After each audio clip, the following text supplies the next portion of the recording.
올해 수능 시험은 수학이 지난해 수준만큼 어려웠던 것으로 나타났습니다. 국어는 지난해에 비해 표준 점수 최고점이 15점이나 떨어져서 결국 수학 성적이 당락을 결정할 것으로 보입니다. 전 과목 만점자는 3명이 나왔습니다. 취재기자 연결합니다. 장하영 기자. 네, 사회 2부입니다. 네, 오늘 나온 2023학년도 대학 수학 능력시험 채점 결과 자세히 전해주시죠. 네, 수능 당일부터 전문가들이 예상했던 것처럼 올해도 결국 수학이 가장 변별력 있는 과목으로 확인됐습니다. 한국교육과정평가원이 발표한 수능 채점 결과를 보면 수학 표준 점수 최고점은 145점으로 지난해 147점보다 낮았지만 만점을 받은 사람 수는 오히려 지난해의 3분의 1 수준으로 떨어졌습니다. 지난해에는 수학도 어려웠지만 국어 만점자가 28명에 불과했을 정도로 국어가 특히 더 어렵다는 평가를 받았는데요. 이번 수능에서 국어는 다소 쉬웠습니다. 표준 점수 최고점이 134점으로 지난해 149점보다 15점 낮아졌습니다. 평가원은 국어에서 고난도로 설정한 문항들이 기능을 제대로 못하면서 평이하게 결과가 나온 걸로 분석했습니다.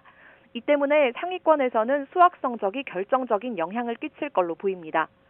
평가원은 국어의 언어와 매체, 화법과 작문, 수학의 확률과 통계, 미적분, 기하 등 선택 과목 간 유불리 문제를 해소하는 게 사실상 어렵다고 말하면서도 지난해에 이어 선택 과목별 표준 점수 차이는 공개하지 않았습니다. 네, 영어와 탐구 영역 채점 결과는 어떻습니까? 네, 절대평가인 영어 1등급은 전체 수험생의 7.83%가 차지해 상위권 학생들에게는 지난해보다는 쉬웠던 걸로 보입니다. 반면 중위권 학생들은 영어가 지난해보다 어렵게 느껴졌습니다. 지난해에는 전체 학생의 절반 이상이 3등급 이상의 성적을 받았지만 올해는 3등급 이상을 받은 학생이 48.25%에 불과했습니다. 올해는 과학탐구 응시자 비율이 절반을 넘어 2005년 이래 처음으로 사회탐구 응시자를 넘어섰는데요. 지난해와 달리 사탐이 대폭 어려워진 걸로 나타났습니다.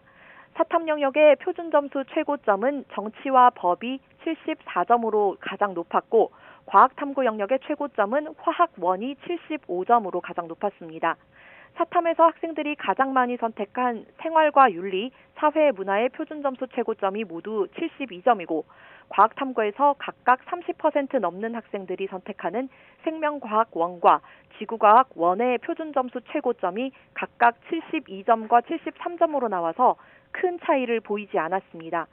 지난해에는 사탐에서 가장 많이 응시한 생활과 윤리의 표준 점수 최고점이 66점, 과탐에서 가장 많이 응시한 지구과학 원 최고점이 74점으로 8점이나 차이가 났었습니다.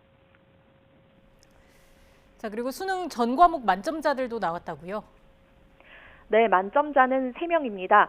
재학생 2명과 졸업생 1명으로 3명 모두 과학탐구를 선택한 학생이라고 평가원은 밝혔습니다.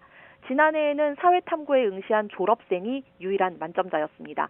지금까지 사회 2부에서 YTN 장하영입니다.